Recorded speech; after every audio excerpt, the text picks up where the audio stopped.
de la chef du deuxième groupe d'opposition, Mme Manon Massé, et du chef du Parti québécois, M. Paul Saint-Pierre Plamondon. Le premier ministre débutera par une allocution, suivie par Mme Anglade, Mme Massé et M. Saint-Pierre Plamondon. Nous prendrons ensuite les questions des journalistes qui se trouvent à distance. Monsieur le Premier ministre, à vous la parole. Oui, bonjour tout le monde. Bien, je veux d'abord remercier les trois chefs de l'opposition, Manon, Dominique, Paul, d'être ici avec moi aujourd'hui. Je veux les remercier de faire une espèce de trêve du temps des fêtes. On aura l'occasion en 2021 de recommencer sûrement les débats, mais c'est important qu'on soit ensemble, qu'on soit unis pour carrément sauver notre réseau de la santé. Aujourd'hui, on a 2183 nouveaux cas, donc c'est un record, malheureusement. La seule consolation, c'est quand on regarde nos voisins au sud, ils ont eu 200 000 cas hier, c'est comme si on avait eu 5 000. Donc, on voit que la situation est critique partout, qu'il faut être plus prudent que jamais. Et peut-être le chiffre qui est le plus inquiétant, c'est le nombre d'hospitalisations. On est rendu à 1055 personnes hospitalisées à cause de la COVID. On a aussi plus de 7000 travailleurs, travailleuses de la santé qui sont en congé de maladie. Donc, on a vraiment une situation très fragile. On a des employés, que ce soit les infirmières, les médecins, tout le personnel de la santé qui est au front depuis 10 mois, qui est épuisé. Et je pense que le moindre qu'on puisse faire au cours des prochaines semaines, c'est de penser à eux autres, puis tout faire pour les aider. Puis les aider, mais ça veut dire suivre les consignes, ça veut dire éviter que certaines d'entre nous se retrouvent à l'hôpital à cause de la COVID-19. Donc, on a fermé les restaurants, on a fermé les écoles. À partir de vendredi, les magasins vont être fermés. Mais il y a un bout qu'on ne peut pas vraiment contrôler, c'est ce qui se passe dans les maisons, ce qui va se passer dans les maisons. Et je voudrais être bien clair avec les Québécois, c'est pas le temps de trouver un truc pour ne pas se faire pogner, c'est le temps d'être responsable. Et l'idée, c'est d'aider nos infirmières. L'idée, c'est de ne pas engorger encore plus nos hôpitaux qui sont à la limite et éviter qu'on soit obligé de reporter encore plus de chirurgie. Et puis, dites-vous que ça pourrait être un de vos proches, ça pourrait même être vous. Donc, ça a des impacts sur l'ensemble des patients éventuels du réseau de la santé. Oui, il y a un vaccin qui s'en vient. Par contre, le nombre de vaccins qu'on reçoit est quand même limité. On a reçu jusqu'à présent 4 875 doses.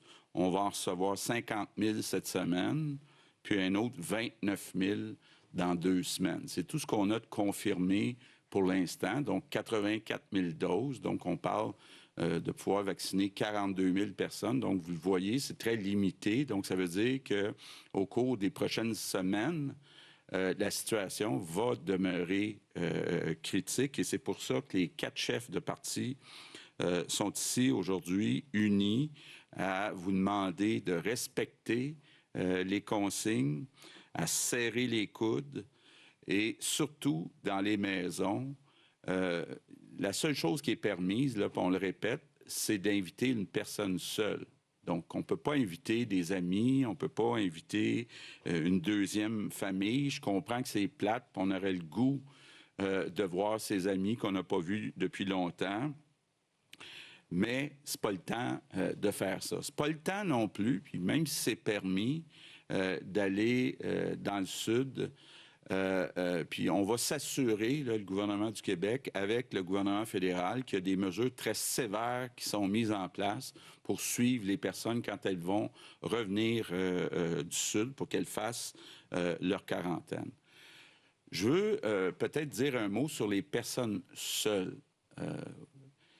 C'est important, on le sait dans le temps des fêtes, c'est toujours dur pour les personnes seules. C'est le moment où on pense à des personnes qui sont disparues. C'est encore plus dur quand ça fait 10 mois qu'on n'a pas vu beaucoup de monde. Donc, appeler, aller voir une personne à la fois, inviter chez soi, si les personnes le souhaitent. Là. Je sais qu'il y a des personnes, des aînés, qui préfèrent rester à la maison parce qu'ils ont peur d'attraper le virus. Il faut respecter ça, mais il ne faut pas les laisser seuls. Il faut serrer les coudes et on est capable, les Québécois, de le faire.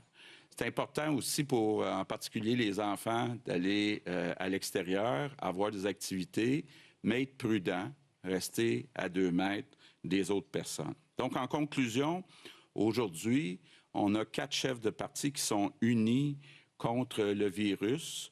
On mène la bataille ensemble. Les 4 chefs envoient le même message. Il faut respecter les consignes. Ce n'est pas le temps de faire des parties. Je suis convaincu qu'ensemble, on peut y arriver. Il y a de l'espoir. Le vaccin va finir par arriver en grand nombre et on voit la lumière donc au bout du tunnel, puis on veut être le plus nombreux possible à se rendre au bout du tunnel. Il faut se le dire, là, rien n'est joué, mais on peut faire la différence si on reste unis. Donc, encore une fois, merci aux 3 chefs de l'opposition. Hello everyone. I want to thank the 3 Je tiens à remercier les 3 chefs de l'opposition d'être à mes côtés aujourd'hui. Nous sommes tous ensemble pour protéger notre système de santé. Nous devons aider les travailleurs de la santé. La meilleure façon It is by following the rules to avoid increasing the number of COVID patients in our hospitals. We're already closing schools and businesses for the holidays. Donc nous allons fermer les écoles et les commerces pendant les congés, mais nous ne pouvons pas contrôler en fait ce qui se passe dans les maisons. Les prochaines semaines vont être cruciales. Voilà pourquoi nous sommes unis aujourd'hui pour vous demander de suivre les règles. Les Québécois doivent vraiment se serrer les coudes beaucoup plus qu'avant. Dans nos foyers, nous ne pouvons inviter qu'une personne qui vit seule, pas une deuxième famille, ni un groupe d'amis. Je sais qu'on aimerait tous voir nos amis, mais ceci dit, on doit faire un dernier effort. Alors, ceci dit, nous devons aider les gens qui vivent seuls. Nous devrions les appeler, essayer de les voir, les inviter, mais aussi faire attention. Nous devons nous aider les uns et les autres. Nous sommes tous ensemble dans cette bataille. Et aujourd'hui, les chefs des différents partis ont le même message. Suivez les règles, s'il vous plaît, et n'invitez pas d'amis chez vous. Je suis convaincue que nous allons pouvoir lutter et gagner cette bataille ensemble. Nous voyons la lumière au fond du tunnel, mais le virus est toujours aussi dangereux. Nous devons faire attention afin de pouvoir atteindre le tunnel ensemble. Je vais passer la parole à la chef du Parti libéral, Dominique Anglade. Alors, merci et bonjour à tous. Bien contente d'être avec vous cet après-midi avec l'ensemble des chefs. Je remercie tout de suite d'entrée de jeu le premier ministre d'avoir repris les rencontres hebdomadaires avec les 3 chefs d'opposition. Ça nous permet d'échanger sur les enjeux alors qu'on n'est pas à l'Assemblée nationale. Remercier également le chef du 3e groupe d'opposition d'avoir proposé cette conférence de presse. Je pense que c'est important qu'au-delà de nos divergences politiques, de nos désaccords, on dit souvent qu'en politique, les partis s'obstinent, se chicanent sur toutes sortes de sujets. Mais je pense qu'aujourd'hui, le message que l'on veut envoyer, c'est qu'au-delà de tout ça, on est unis. C'est pas ce qui nous distingue qui est important, c'est ce qui nous unit. Et ce qui nous unit, bien, c'est ce que l'on vit présentement avec la COVID-19, puis surtout à la veille des fêtes, surtout avec les chiffres qui augmentent et la situation qui devient de plus en plus critique. Donc, pour moi, c'est la démonstration qu'on est capable aussi de travailler ensemble pour faire en sorte qu'on limite on minimise la propagation du virus et qu'on sorte collectivement plus fort de tout ça. La recrudescence des cas est quand même alarmante. Notre réseau de santé, il est sous pression depuis plusieurs mois déjà et on voit à quel point, dans certains cas, on est vraiment au bord du point de rupture. Puis je vous dirais que la fatigue des gens aussi, elle est palpable. Elle est palpable, puis j'entends les messages de plusieurs concitoyens qui nous disent qu'ils sont tannés, certains sont en colère, certains sont frustrés, certains sont fatigués. Mais il ne faut pas laisser ces sentiments-là prendre le dessus, parce que quand ils prennent le dessus, bien, c'est le virus qui gagne. Puis nous, ce qu'on veut, c'est que le virus, il s'en aille. On veut limiter sa propagation.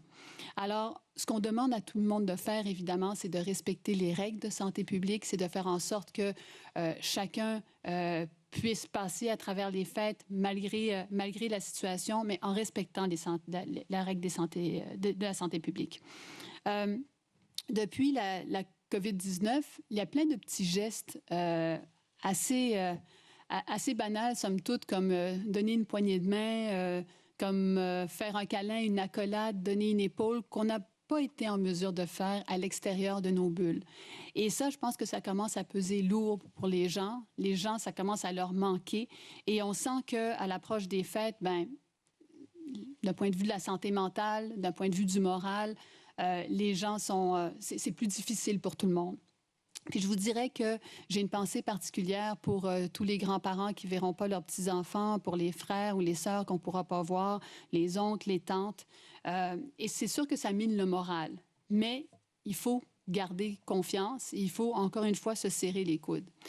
J'ai une pensée particulière pour les gens qui sont inquiets pour leur avenir, qui ont peur de perdre leur gagne-pain, certains qui sont victimes de violences, certains qui sont isolés, qui sont fragiles aujourd'hui, des enfants qui ne peuvent pas voir leurs amis également, puis toutes les personnes qui sont au front au niveau de la santé, dans notre réseau de la santé, qui sont au front pendant les fêtes. Pour nous, j'ai une pensée particulière. Et c'est en pensant à eux aujourd'hui qu'on est tous réunis ici pour faire en sorte qu'on va encore une fois se serrer les coudes. Alors, cette année, les grandes réunions de famille, ben, elles ne vont pas avoir lieu. Certains d'entre nous vont avoir la chance de rester dans leur bulle, de rester avec leurs enfants, de pouvoir fêter avec quelques personnes. Mais il y en a qui vont rester vraiment seuls. Et moi, je lance un appel à tous ceux qui peuvent justement prendre le téléphone et faire des appels. Pas plus tard qu'aujourd'hui, j'ai reçu une liste de 20 appels que je pourrais faire le 24 et le 25 pour appeler des gens qui sont seuls.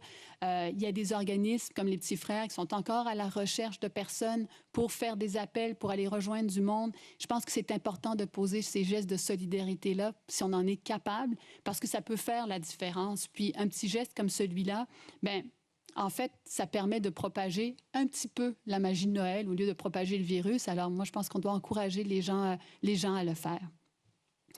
Maybe a few words in English. Alors peut-être quelques mots en anglais. Nous sommes ici tous réunis malgré en fait nos points de vue différents. Mais aujourd'hui nous sommes unis parce que nous voulons nous assurer que les gens respectent en fait les règles en matière de santé publique. C'est essentiel. Nous sommes en train d'arriver dans une phase particulièrement difficile pour tous les Québécois et nous sommes convaincus qu'en tant que chefs de nos différents partis respectifs, qu'il est important que les gens se rendre compte de la situation qui sévit et de nous assurer que nous suivions les règles.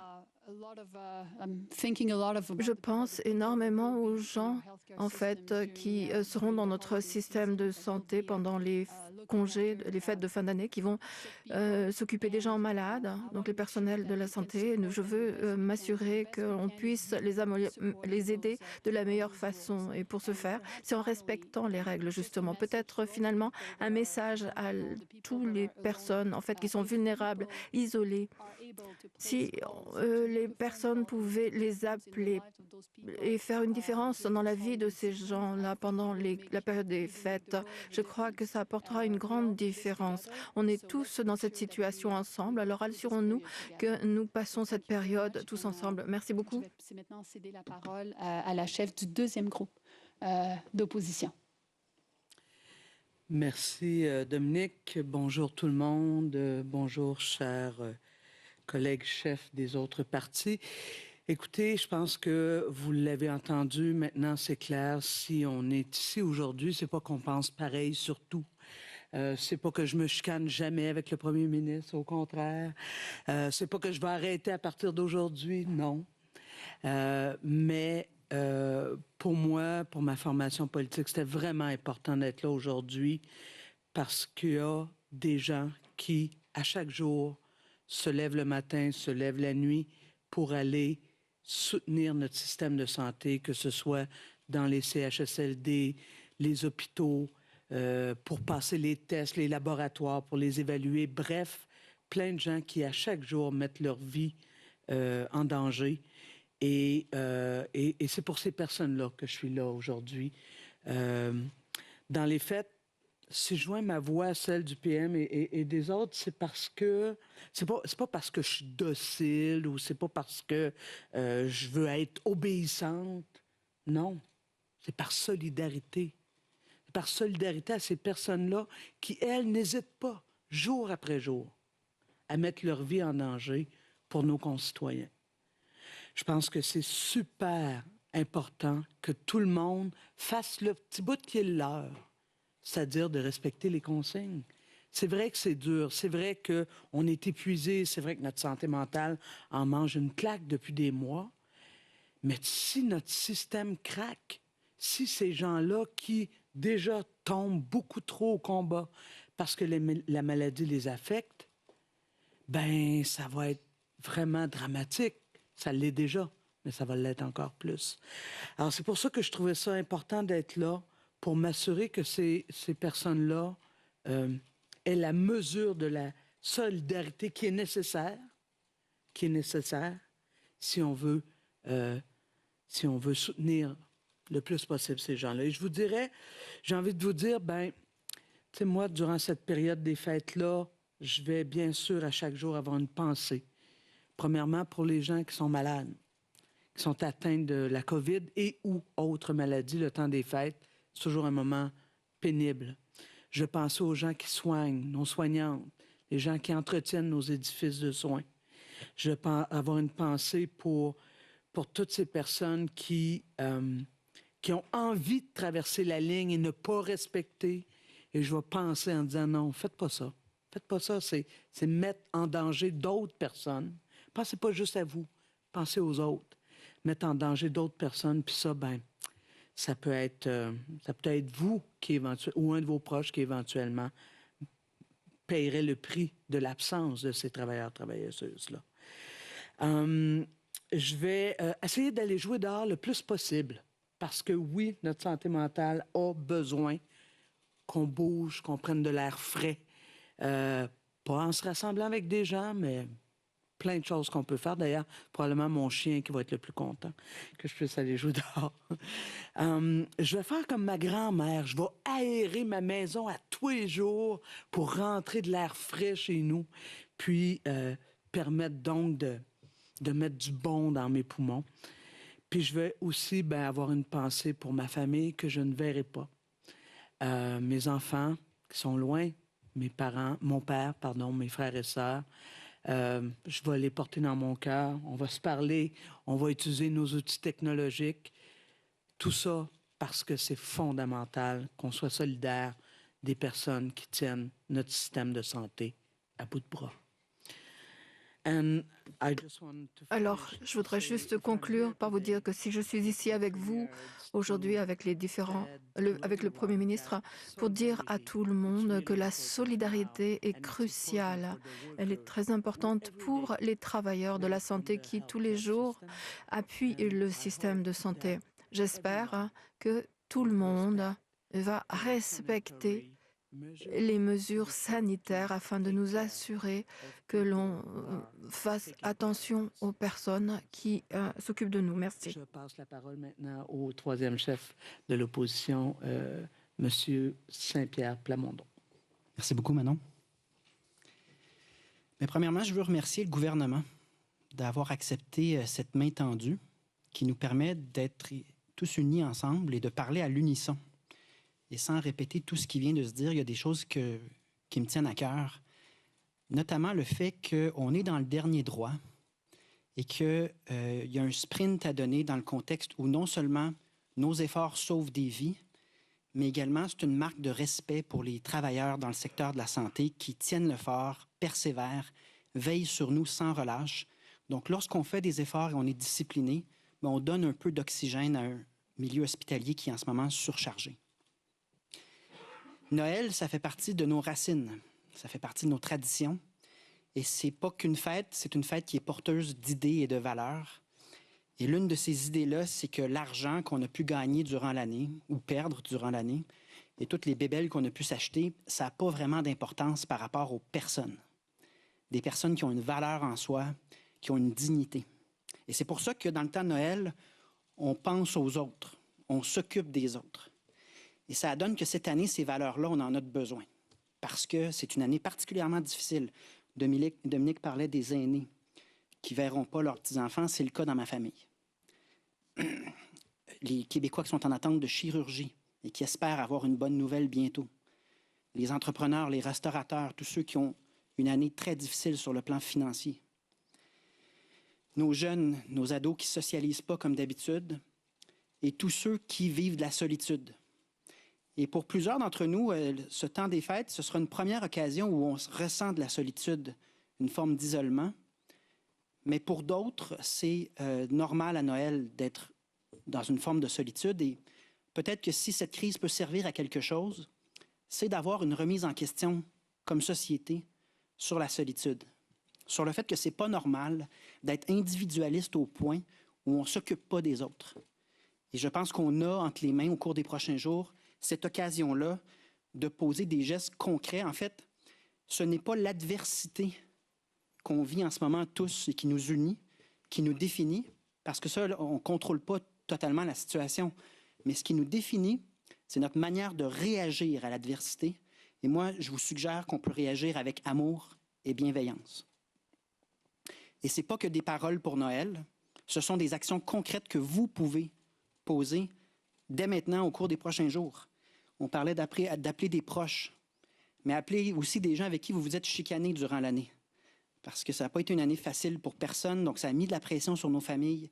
Ça a créé des conflits qui peut-être n'auraient pas eu lieu. Appeler des gens en leur disant tout simplement « on ne s'entend pas, mais je pense à toi ». Également, poser des petits gestes, des cartes de Noël, des tartes au sucre, n'importe quoi qui témoigne d'affection et d'intérêt pour les autres. Acheter québécois aussi, c'est de s'occuper de notre monde. Acheter auprès d'une compagnie locale qui va profiter, bénéficier de cette décision-là. Donc Noël a une symbolique qui peut nous être utile, tout comme la nouvelle année. Parce que la nouvelle année, c'est une façon de dire on recommence à neuf. On a la chance de faire les choses correctement au cours des prochaines semaines pour que le début de 2021 soit marqué par une nouvelle tendance, quelque chose de plus positif que ce qu'on voit en ce moment au niveau des chiffres. Donc, je pense qu'on a en nous, au Québec, cette force de caractère, cette résilience. Nous sommes dans le dernier droit. Je pense qu'il y a des bonnes nouvelles qui nous attendent en 2021. En tout cas, je le souhaite sincèrement. Et dans ce contexte-là, au lieu de choisir le découragement, choisissons l'espoir, choisissons la résilience. Et la meilleure manière de le faire, c'est d'amorcer 2021 avec des gestes concrets comme prendre les meilleures mesures possibles pour prévenir la contagion et envoyer de l'espoir, de l'amour auprès de nos proches et auprès de gens qui ont connu des difficultés ou qui connaissent la solitude. Merci. Donc, merci beaucoup à vous quatre. Nous allons maintenant passer à la période de questions. On va prendre une question, une sous-question par journaliste qui sont à distance. On va se limiter, s'il vous plaît, au sujet du jour. Je donnerai la parole aux journalistes qui se sont inscrits virtuellement et qui lèveront la main sur leur application. Et je vous prierai, s'il vous plaît, de bien vouloir indiquer à qui votre question s'adresse. Donc, on va débuter avec Patrick Belrose du Journal de Québec.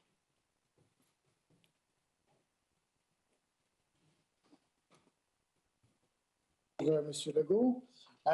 Donc, vous avez bien indiqué, ce n'est pas le temps d'aller dans le sud aux Québécois qui souhaitent partir en vacances. Pourtant, on sait qu'il y a déjà des gens qui sont déjà partis ou qui ont déjà réservé leur billet, qui vont partir. Donc, qu'est-ce que vous dites à ces Québécois-là qui vont quand même partir dans le sud, qui vont revenir d'ici une semaine ou deux? Et pouvez-vous développer un petit peu sur les mesures sévères qui vont être prises pour s'assurer qu'on respecte la quarantaine au retour? Bon. D'abord, je le répète, on ne recommande pas aux Québécois d'aller à l'extérieur, sauf si c'est absolument nécessaire. Deuxièmement, ça relève quand même du gouvernement fédéral.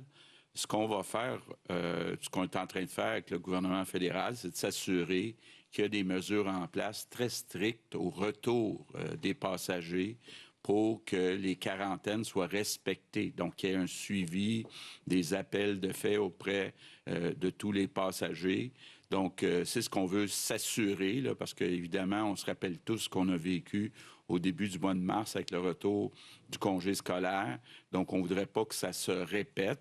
Donc, on va s'assurer avec le gouvernement fédéral qu'il y a un suivi. Puis, si jamais c'est nécessaire qu'on ajoute du personnel à celui du gouvernement fédéral, bon, on le fera. Est-ce que vous auriez préféré qu'on ferme carrément les aéroports ou en tout cas qu'on interdise les vols vers les destinations soleil? Parce que là, quand même, pour les Québécois qui restent au Québec, c'est un peu contradictoire. On se fait dire on ne peut pas aller au restaurant, mais par contre, il y a des gens qui peuvent partir dans le sud dans un tout inclus, ce qui inclut des restaurants et des bars, évidemment. Bien, d'abord, comme je l'ai dit, ça ne relève pas du gouvernement du Québec. Deuxièmement, il faut essayer toujours de trouver un équilibre. Il y a des gens qui vont en Floride pour toutes sortes de raisons, incluant leur santé mentale. Donc, ce qu'on dit, c'est au moins soyez prudents. Puis, si ce n'est pas nécessaire d'y aller, là, ben allez-y pas. On va passer à Hugo Lavallée, Radio-Canada.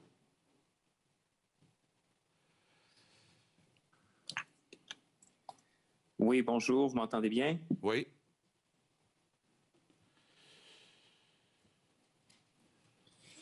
Sur le même sujet, j'aimerais vous entendre, M. Legault. Hier, le premier ministre de l'Ontario, Doug Ford, s'est montré très sévère envers le premier ministre du Canada. Il a dit que les aéroports, c'était comme des toits qui ont des fuites.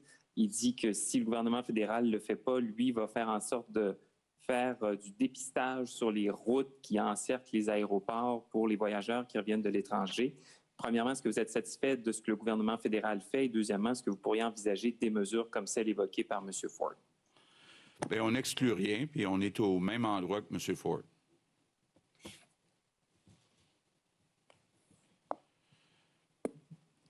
En sous-question?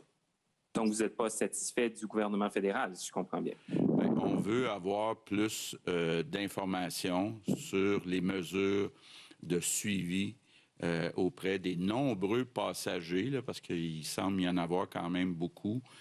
Donc, les mesures de suivi pour s'assurer que les quarantaines soient très bien respectées. On va y aller avec Pierre-Antoine Gosselin, TVA Nouvelles. Est-ce que vous m'entendez bien? Oui. Merci. La question pour Monsieur le Premier ministre. Est-ce que le gouvernement aurait toujours sur le même sujet, une légitimité, notamment pour fermer au même titre les restaurants, les agences de voyage, par exemple, pour empêcher un peu les Québécois de quitter? Bien, l'ouverture ou la fermeture des frontières, ça relève du gouvernement fédéral. Et donc, bien, les questions devraient s'adresser au gouvernement fédéral. Je vous parle dans ce cas-ci des agences de voyage qui sont situées au Québec. Oui. À partir du moment où les aéroports sont ouverts, c'est difficile d'interdire la vente de voyage chez des agents de voyage. On sait qu'il y a une grande partie des gens qui achètent leurs billets directement via Internet, là, donc via les sites Web. Donc, je ne verrais pas la raison pourquoi on bloquerait les agences de voyage. Autre question pour vous, M. Legault. L'Institut national de la santé publique du Québec tente de comprendre pourquoi il y a autant de membres du personnel de la santé qui sont infectés par la COVID-19 malgré tous les équipements de protection. Il y aura enquête à ce sujet-là également. Est-ce que le gouvernement s'est penché également et a fait des demandes aussi à la santé publique pour tenter de comprendre de quelle façon nos établissements de santé, notre personnel en santé est aussi affecté? Oui, effectivement, on a posé beaucoup de questions à la santé publique. Ils sont en train de se pencher là-dessus. D'ailleurs, je me suis engagé auprès des chefs de l'opposition à partager les données dès qu'on en aura. Il semble qu'une partie importante des contagions qui n'ont pas été contractées auprès de patients à l'hôpital. Donc, on veut savoir exactement où ont été transmis ces virus au personnel de la santé. Autour de Marco Beller-Cirino, Le Devoir. Oui, bonjour. Est-ce que vous m'entendez bien? Oui. Très bien. Alors, je comprends que c'est tout à fait légal présentement de voyager dans le Sud, mais est-ce moral selon vous? Bien, c'est pas recommandé. Je pense que aller dans un club tout inclus à Punta Cana ou à Cancun avec des buffets, puis des gens qui sont près les uns des autres, c'est sûrement pas souhaitable. Bon, on peut imaginer que dans certains cas, c'est possible de respecter les consignes, mais disons que c'est tentant ou c'est peut-être incitatif à ne pas respecter les consignes. Donc, c'est pas idéal. Puis on ne le suggère pas. OK. Si la tendance se maintient, quand le réseau de la santé atteindra-t-il le point de rupture où il sera obligé de mettre en branle le protocole de triage aux soins intensifs, quand les médecins vont être obligés de faire des choix déchirants en traitant un patient plutôt qu'un autre? On est très loin de ça. Ce n'est pas envisagé dans aucun des scénarios. Ce qui est envisagé, évidemment, c'est que s'il y avait une augmentation importante du nombre d'hospitalisations, il faudrait retarder plus d'interventions, plus de chirurgie. Donc, ça, ce n'est pas souhaitable, mais il n'est pas prévu dans aucun scénario de choisir à l'urgence entre certains patients qui doivent être traités de façon urgente. François Carabin, Journal Métro. Oui, bonjour à vous quatre. Ma première question s'adresse aux trois représentants des partis d'opposition. Vous tenez depuis récemment des rencontres donc hebdomadaires. En fait, je ne sais même pas si vous en avez tenu plus qu'une avec M. Legault. J'aimerais savoir quelle demande vous avez fait à M. Legault durant ces rencontres-là et quel accueil avez-vous reçu? Bien, écoutez, je vais peut-être prendre je vais vous laisser réagir après. D'abord, on a tenu une première rencontre la semaine dernière, puis la deuxième rencontre a eu lieu juste avant la conférence de presse. Et chaque chef de parti pose ses questions.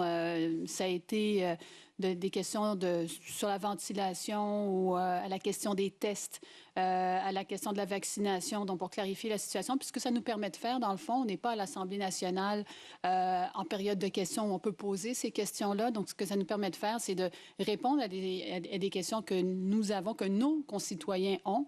Et je pense que les discussions ont été tout à fait cordiales de part et d'autre parce qu'on essaie justement de trouver des réponses à certaines de nos questions, puis d'amener des propositions qui peuvent faire avancer les choses. Donc, le tout se passe bien. Puis le plan, ce serait encore d'avoir ces appels dans les prochaines semaines, chaque semaine. Je pense qu'il y en a un qui est prévu donc mardi prochain. Parfait. Je ne sais pas si vous vouliez tous réagir. Il y aura des ajouts, François, Madame Massé? Oui, merci, M. Carabin. En fait, Dominique a placé le contexte général. Je vous dirais que de notre côté, de mon côté, une des préoccupations que M. Legault sait que j'ai beaucoup, c'est toute la question de la protection des travailleuses et de toutes les personnes, les travailleuses essentielles au niveau de la santé. Alors, effectivement, ce matin, je lui demandais d'avoir plus d'informations pour savoir, parce que j'avais la même question, à savoir comment se fait-il ou comment ça se passe concernant l'infection chez nos travailleurs, travailleuses de la santé, parce que toute la question de la transmission par aérosol, c'est quelque chose qui nous préoccupe. On attend les rapports et donc M. Legault s'est engagé à nous fournir ces informations-là. Alors voilà le type de façon. Et je vous dirais, le fait d'être là aujourd'hui, c'est qu'on prend conscience qu'il y a des fois, c'est nécessaire qu'on soit ensemble, notamment lorsqu'il est temps de démontrer de la solidarité par rapport à nos concitoyens, concitoyennes qui sont au front à tous les jours. Et c'est pourquoi, moi, les voyages dans le Sud, là, ouf, ça, je trouve ça dur en tabarnouche, premièrement, parce qu'il y a une poignée de monde seulement qui sont capables de se payer ça. Puis d'un autre bout, c'est quand on ne peut même pas traverser une région ici même au Québec. Je trouve ça difficile. Et donc, je demande vraiment à mes concitoyens d'y penser à 2 reprises avant de faire ça. Ou sinon, d'être vraiment respectueux de la quarantaine quand vous reviendrez au Québec. Peut-être simplement confirmer qu'en effet, c'est un exercice qui est définitivement utile. Parfois, le rôle des partis d'opposition est un peu incompris. Poser des questions au gouvernement, c'est pas nécessairement être dans une chicane, mais c'est éclairer certains aspects, peut-être prévenir des problèmes ou apporter des solutions qui n'étaient pas sur la table. Puis à date, on a une bonne écoute de la part du gouvernement, de la part du premier ministre. Dans une rencontre comme ce matin, moi, j'avais des questions sur la nouvelle souche du virus. Comment est-ce que, dans le contexte québécois, on se prépare à ça? Quelle est l'information dont on dispose à ce jour? Donc, ce sont des questions qui peuvent être utiles sur une base hebdomadaire. C'est un substitut à la démocratie. Puis la démocratie, même en temps de crise, c'est nécessaire parce que ça permet un éclairage qui est plus grand sur ce qui se produit, poser des questions, proposer des solutions. Puis c'est dans ce sens-là que tout le monde a travaillé à date. C'est très utile, très satisfaisant. En sous-question? Oui, merci. Monsieur Legault, je ne vous ai pas oublié. Hier, le Conseil du Trésor faisait paraître ses indicateurs de performance sur les 20 ministères gouvernementaux. On apprenait que le ministère de la Santé a rempli uniquement 38% de ses objectifs stratégiques. Et ce qu'on apprend également, c'est qu'il y a un recul, notamment dans le nombre d'heures pour lesquelles les patients doivent patienter à l'urgence. En prenant en considération ces indicateurs-là, quelle responsabilité prenez-vous dans l'état du réseau de la santé au moment où la pandémie est arrivée au Québec? Bon, d'abord, pour être très honnête avec vous, je n'ai pas vu ces résultats-là. Deuxièmement, il faut comprendre que l'année 2020 vient beaucoup fausser les résultats sur un certain nombre d'indicateurs. Bon, comme on l'avait dit, notre objectif durant le mandat, c'est de réduire les délais d'attente dans les urgences.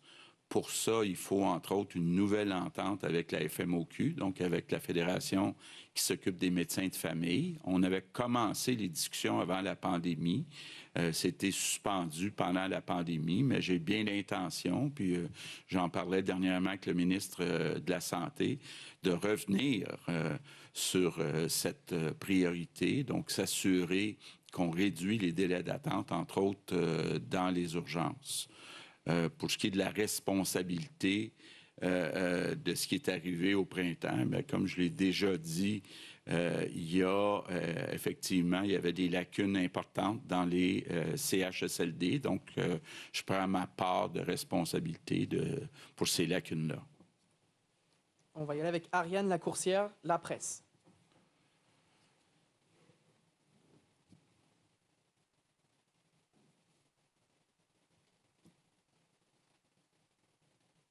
Est-ce que ça fonctionne, Ariane?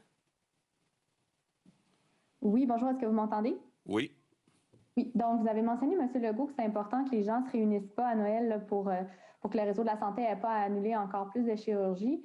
Mais aussi, est-ce que vous avez un seuil là, au niveau soit du nombre de cas ou soit des hospitalisations à partir duquel ça ne sera pas possible pour vous de rouvrir les écoles, rouvrir les commerces, les restaurants? Est-ce qu'il y a un peu de ça aussi dans l'équation? Est-ce qu'il y a un seuil qui existe là? Ouais. Non, il n'y a pas de chiffre magique. C'est une discussion qu'on a d'abord à tous les jours avec la santé publique. Évidemment, il faut regarder la situation à peu près de chaque hôpital au Québec. On sait qu'actuellement, la grande région de Montréal est très affectée. Donc, c'est peut-être là qu'on surveille de plus près la situation. Maintenant, il faut regarder aussi les tendances. Il faut regarder aussi ce qui est possible ou pas possible de reporter comme intervention. Donc, il faut regarder aussi les dates. On espère avoir d'autres confirmations pour les vaccins parce que dès qu'on aura vacciné les résidents puis le personnel, entre autres dans les CHSLD, ça va amener un grand changement dans la situation globale au Québec. Mais pour l'instant, on n'a pas assez de vaccins pour être capable de se donner une date là, où tous les gens dans les CHSLD seront vaccinés. Donc, il y a beaucoup de facteurs. On va refaire le point au cours des prochaines semaines. En sous-question? Oui, vous avez mentionné aussi le nombre de lits d'hospitalisation. À la première vague, vous en aviez rendu disponible à peu près 8 000. Là, je pense qu'on est plus autour de 2 000, mais est-ce que vous avez encore la capacité d'aller au-delà du 2 000 s'il le faut? Bien, durant la première vague, on avait, dans un premier temps, libéré 6 ou 7 000 lits, mais on avait reporté à peu près toutes les interventions non urgentes. Là, bien, il faut comprendre que ça s'accumule, c'est-à-dire que ce qu'on a reporté au printemps s'ajoute à ce qu'on reporte ou qu'on reporterait actuellement. Donc, la marge de manœuvre est moins grande, mais on pense que 2 500 lits, c'est comme un maximum qu'on peut utiliser actuellement. Avant de passer aux questions en anglais, on a reçu une question de Annie Guillemette de Cogeco Nouvelles adressée au Premier ministre. Donc, Monsieur le Premier ministre, vous aviez indiqué dans les derniers jours que les discussions sont en cours avec le gouvernement fédéral concernant la semaine d'attente pour l'assurance emploi. Est-ce que ceux qui ont perdu leur job vont perdre une semaine de prestations? J'ai malheureusement pas la réponse à cette question-là. On pourrait peut-être l'obtenir puis vous revenir. Parfait, donc on va passer aux questions en anglais. We'll switch to English. I see Phil Autier from Montreal Gazette.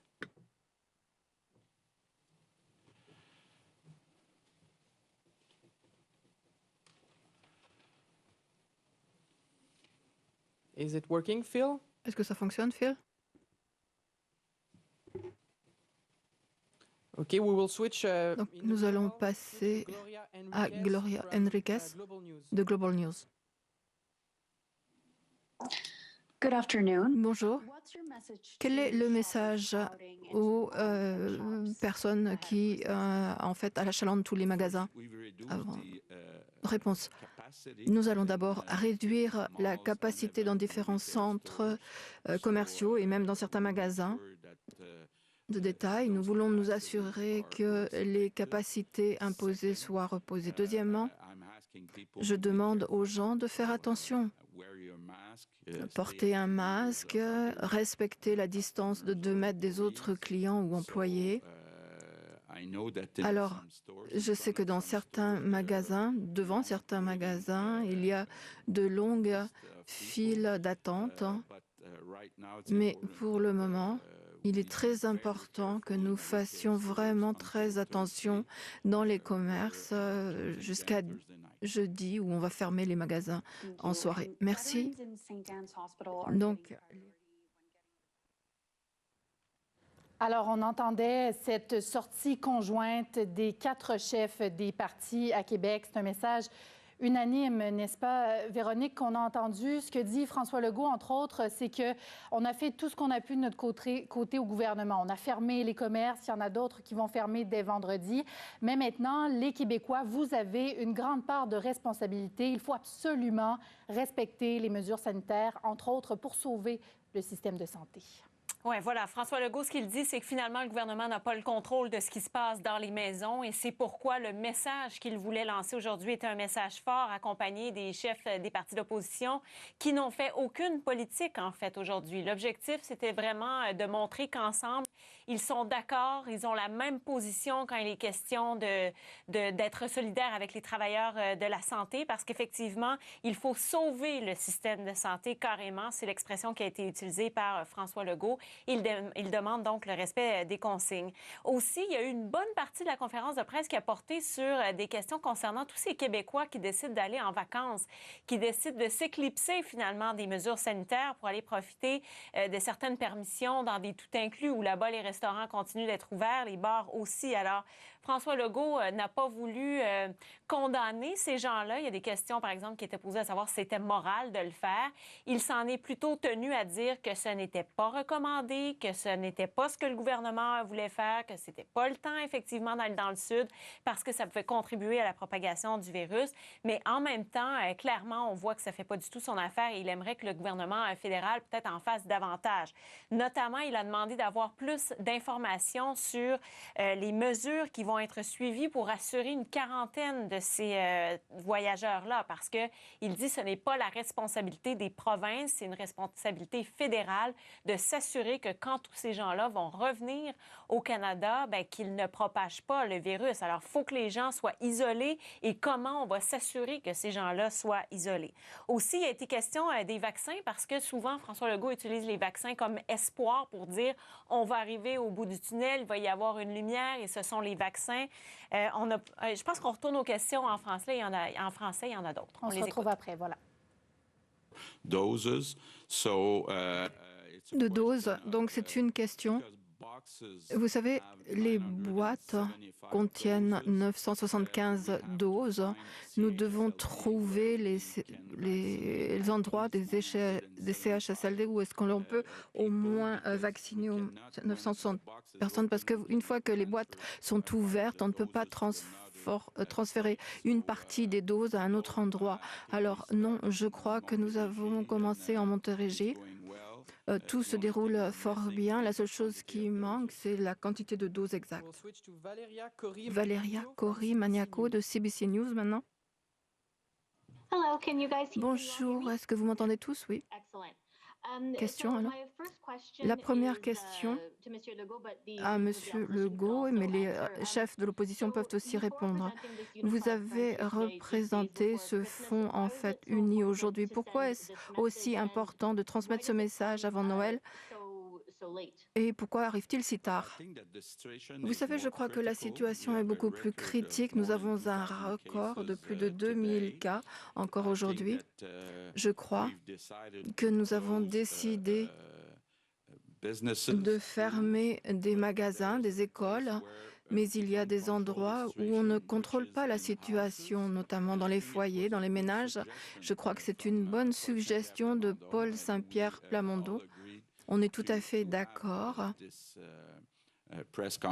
d'avoir ce point de presse aujourd'hui. Est-ce que les autres chefs de l'opposition veulent répondre? La réponse, je crois que ce qu'on a pu voir aujourd'hui, c'est aussi le résultat des rassemblements, des discussions avec les différents chefs. Le fait qu'on ne soit pas à l'Assemblée nationale ne nous permet pas justement d'avoir ce genre de conversation. Si on n'avait pas ces réunions régulières, alors la première réunion a été proposée. L'idée ici, c'est que nous maintenions ces conversations jusqu'à ce qu'on revienne à l'Assemblée nationale, qu'on reprenne le travail pour pouvoir lutter contre ce virus. Alors, comme je l'ai dit, c'est notre capacité à se réunir, à travailler ensemble qui a permis d'obtenir le résultat d'aujourd'hui. La prochaine question pour le Premier ministre Legault. Pourquoi est-ce que les candidats qui ont à la formation se sont retrouvés dehors au milieu de la pandémie alors que les jeunes... Non. Donc, réponse, ça faisait partie du contrat au début. On ne doit pas oublier qu'on on a reçu 18 000 demandes. On a demandé aux gens s'ils étaient prêts à suivre une formation de 3 mois pour devenir préposés. On a également été en mesure d'avoir à peu près 7 000 cours entre le 15 juin et le 15 septembre. Et ensuite, on a eu 3 000 préposés qui devraient terminer leur formation d'ici la fin du mois de janvier. Bien évidemment, certaines de ces personnes suivant la formation ont décidé qu'ils ne voulaient plus accepter de travailler. Par conséquent, ça faisait partie du contrat. Ils devaient rembourser l'argent qu'ils avaient reçu au départ. Dernière question de Angela Mackenzie de CTV. Hello, can you hear me? Bonjour, vous m'entendez? Oui. Question. Alors, beaucoup d'experts affirment qu'un confinement de 2 semaines après Noël ne suffit pas. Est-ce que vous pensez l'étendre? Réponse. Alors, il ne faut pas oublier tout d'abord que certaines mesures sont en place depuis le 1er octobre. Par exemple, dans les restaurants, lorsque l'on parle aussi des rassemblements dans les maisons. Bien évidemment, lorsque on discute des différents scénarios au sein du réseau de santé, on s'intéresse à la possibilité d'avoir quoi? 1 semaine, 2 semaines, 3 semaines, 4 semaines. Bien évidemment, plus cela s'étend, plus grande sera l'efficacité. Ceci dit, on doit équilibrer tout cela. Il y a la santé mentale par rapport à l'économie. Alors, on a décidé, par exemple, que les écoles seraient fermées pendant 3 semaines. On a demandé au bureau également de rester fermé pendant 3 semaines. Certains endroits, on a demandé aussi une fermeture de 2 semaines. On va réévaluer la situation. On va essayer d'avoir une mise à jour dans la semaine du 4 janvier. Nous espérons qu'il ne sera pas alors nécessaire de prolonger encore les restrictions après le 11 janvier, tout particulièrement pour les écoles. Je crois qu'il est important que les enfants retournent à l'école dès le 11 janvier. Ceci dit, nous allons bien évidemment faire un suivi de la situation, mais nous espérons et nous sommes convaincus que si tous les Québécois respectent les restrictions, cela devrait suffire. D'accord. J'ai une question de suivi également au sujet des vaccins. Alors, dans la mise à jour d'aujourd'hui, j'ai remarqué que les doses de vaccins étaient de 437, juste 115 le 20 décembre. Alors, pourquoi ces chiffres sont si bas par rapport aux autres jours, étant donné qu'aujourd'hui, on a beaucoup plus de sites de vaccination? Est-ce qu'il y a des préoccupations relativement à la perte de certains vaccins? Ils doivent être administrés très rapidement. Réponse, non, il n'y aura aucune perte de vaccins. Dès que nous les recevons du gouvernement fédéral, nous les utilisons. Ceci dit, je crois que votre question, vous devriez plutôt la poser au gouvernement fédéral parce que nous sommes prêts à vacciner plus de 2200 personnes par semaine. Alors, bien évidemment, nous n'avons pas ces chiffres pour le moment. Merci beaucoup tout le monde. C'est ce qui met fin à la conférence de presse. Merci. Merci tout le monde. Merci. Merci. Alors voilà, c'est ce qui conclut cette sortie conjointe du premier ministre François Legault et des partis de l'opposition à Québec. Véronique, j'ai envie qu'on revienne sur la situation dans le réseau de la santé parce qu'on l'a entendu à plusieurs reprises encore au cours de la dernière heure. La situation est vraiment critique. Et là, ce qu'on a entendu beaucoup au cours des derniers jours, c'est qu'on s'approche de la limite là, des lits d'hôpitaux qui sont disponibles. Alors vraiment, aujourd'hui, ce qu'on a entendu, c'est qu'on veut sauver le réseau de la santé. Oui, ni plus ni moins, parce qu'effectivement, il y a 2164 lits qui étaient prévus pour la deuxième vague des lits d'hospitalisation dans les différents hôpitaux du Québec pour les patients atteints de la COVID-19. Et actuellement, plus de la moitié sont occupés à cause de ces hospitalisations, au nombre de 1055 au moment où on se parle. Et ces lits-là vont accueillir également les gens qui se trouvent aux soins intensifs. Ce qui veut dire que je vous ai dit même que c'était la moitié des lits qui sont occupés, mais c'est presque le 2/3 au moment où on est rendu. Alors, le système de santé est près d'un point de rupture, mais pas encore assez près du point de rupture pour que les médecins doivent faire des choix entre un patient ou un autre. C'est ce que vient de nous dire François Legault. S'il faut faire des choix, ce sera au niveau du délestage. Encore une fois, il y aura peut-être davantage d'interventions et de chirurgies qui vont devoir être remis à plus tard.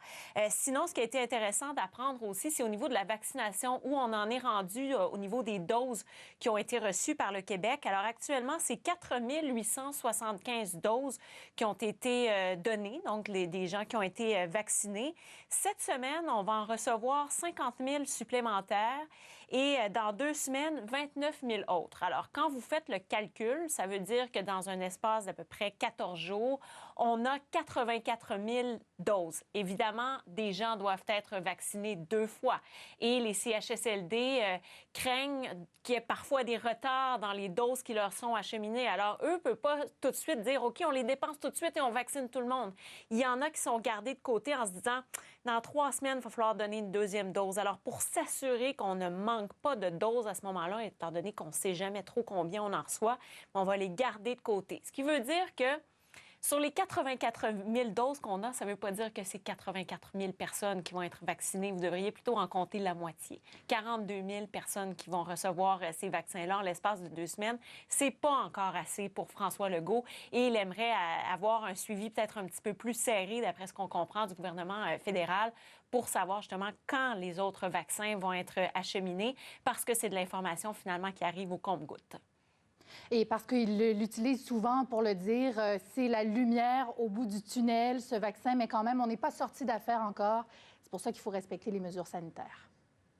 Oui, voilà. Alors, c'était la première fois qu'on voyait un exercice comme ça avec tous les chefs d'opposition. Peut-être qu'il y aura d'autres messages du genre qui vont être lancés au début de l'année 2021, justement, parce que c'est quand même un message fort là, quand tous les partis comme ça sont unis. Là, à la période de questions, on les a souvent vus être en désaccord sur bien des choses par rapport à la pandémie. Mais là, l'objectif, c'était de lancer une espèce de message ultime avant le temps des fêtes pour sensibiliser les gens. C'est ça, on a dit on fait fi de nos allégeances politiques et on s'unit pour lancer ce message fort. Merci beaucoup, Véronique. Merci, bon après-midi. Vous aussi. Alors, on s'arrête le temps d'une pause et au retour, on va vous présenter le point de presse de Doug Ford, donc du côté de l'Ontario, qui lui a aussi fait le point sur la pandémie. Alors, à dans quelques minutes.